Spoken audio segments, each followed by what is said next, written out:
Back on the show is weight management specialist Lou Giordano. And Lou, normally when we're on here, we're talking about some positive stuff, but I hate to be a bit of a downer here. We got to talk right off the top here about Yang Jian Bing, the 21-year-old fighter who's scheduled to compete on December 11th's One Championship card.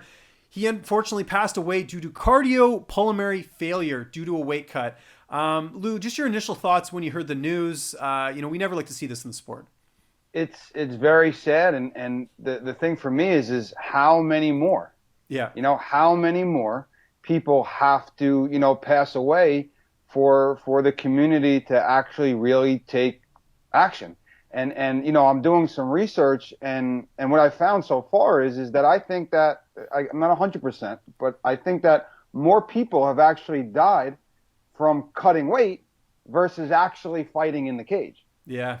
Which again, at some point, I really hope this is a wake-up call to prevent it from happening.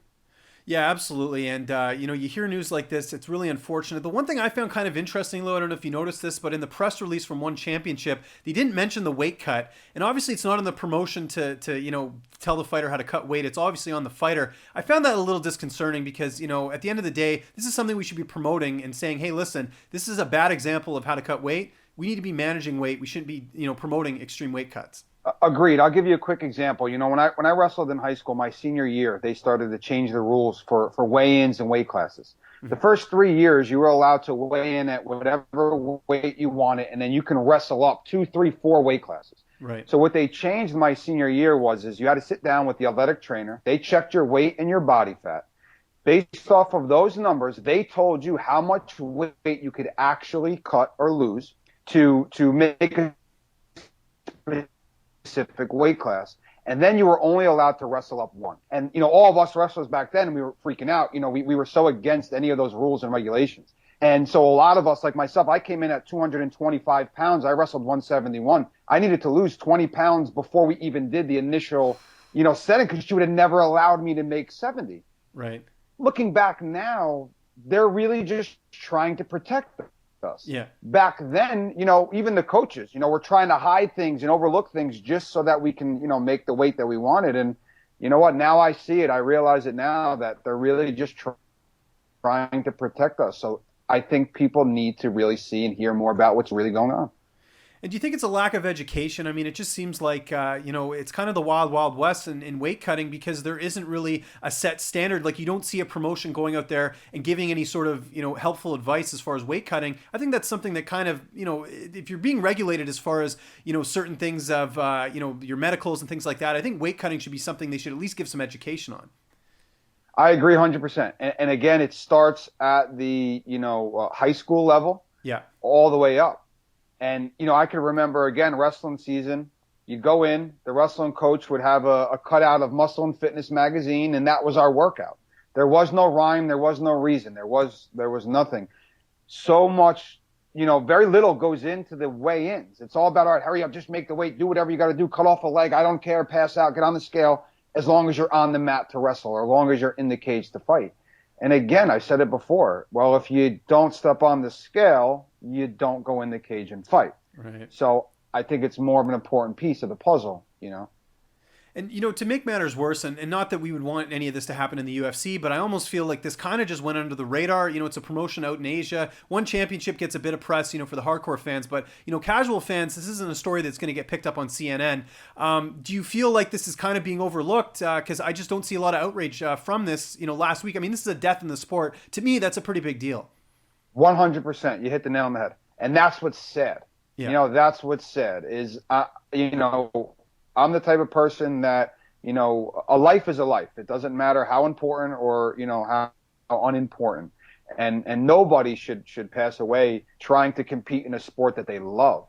And for it to kind of fly under the radar as it is, what are you trying to hide? What are you trying to cover up? We all know that making weight is part of the sport. And I agree. I think that's great. That's the only way to level the playing field, is guys who are fighting at the same weight. That's the fairest way. But why can't we educate more people, and not have to have these guys hire individuals? That's why, again, I refuse. I want to just keep giving out information after information because, a lot of these guys can't even afford to sit down and speak to somebody. So why can't we just put this information out there to protect them, to save their lives? Because again, now this is the second person in the last 6 months, or that has passed away from from weight cutting. Yeah, it's really unfortunate. And one of the reasons this kind of flew under the radar as well is, we had, so many UFC events last week. We had 3 of them. Obviously, the biggest one was UFC 194. And a lot was made on the day before the weigh-ins, Conor McGregor, Jose Aldo. Conor McGregor looking almost like a different human being. I don't think he's ever looked that bad in a weight cut.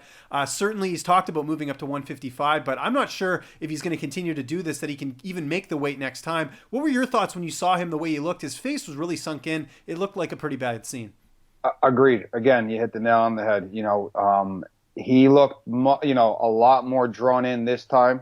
I think he definitely cut a lot more weight. If you did see Conor, months out before the fight, even on The Ultimate Fighter, he was definitely walking around a lot heavier than he normally does. So for me, that was the first sign. I said, man, if you don't start coming down in weight, it's going to be a rough weight cut for him. And again, because it's overlooked, like even if let's skip that for 1 second and look at the Luke Rockhold fight with Weidman.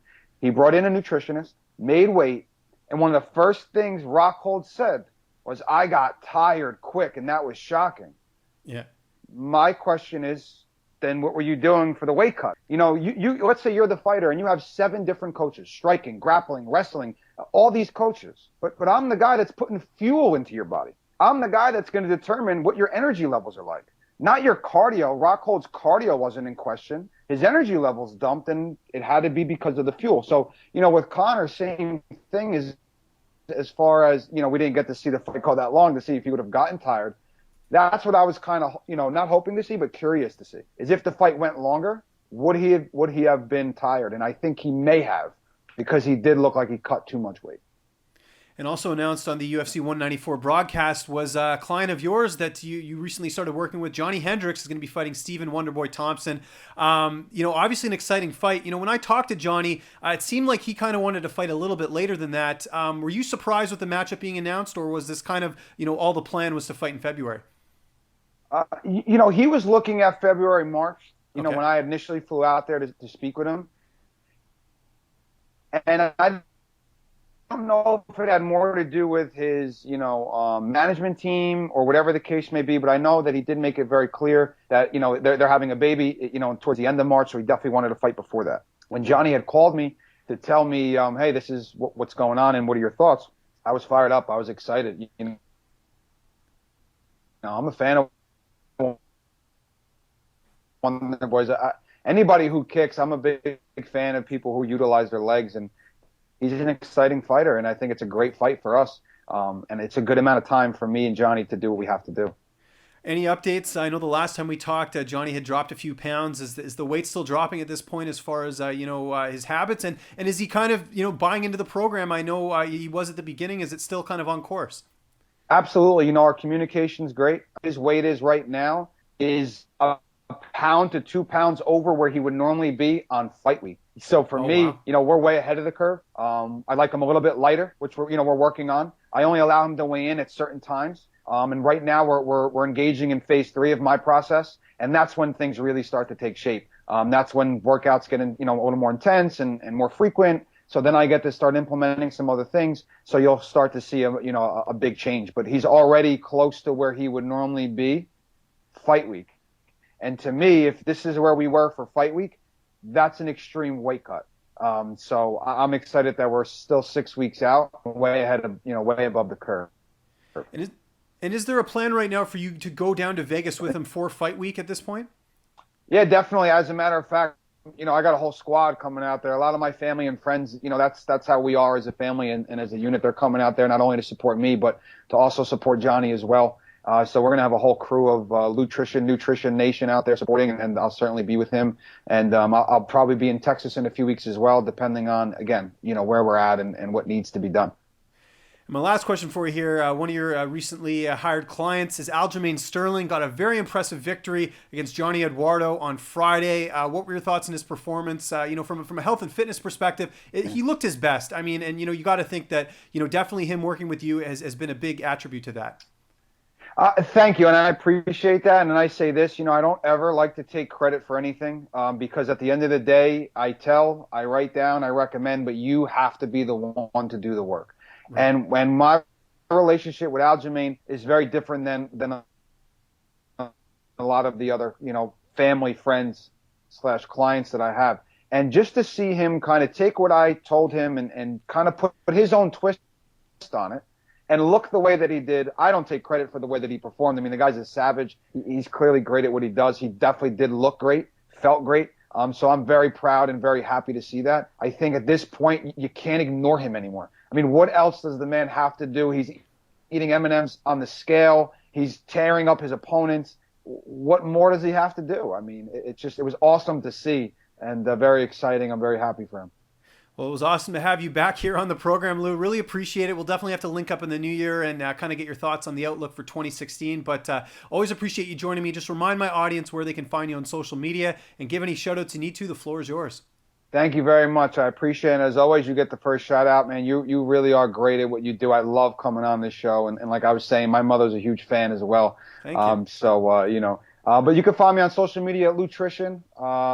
Instagram is Lutrition. Twitter is at Lou_Trition. My website is lutrition.net. And Facebook is also Lutrition. I also have a supplement company, which we're finally launched. You can go on there and order some products. Nutrition, nuetrition.com. And as far as shout outs, just, Brian Levick, I want to give him a shout out. He's awesome at what he does, and he's just a genuine and a good person, so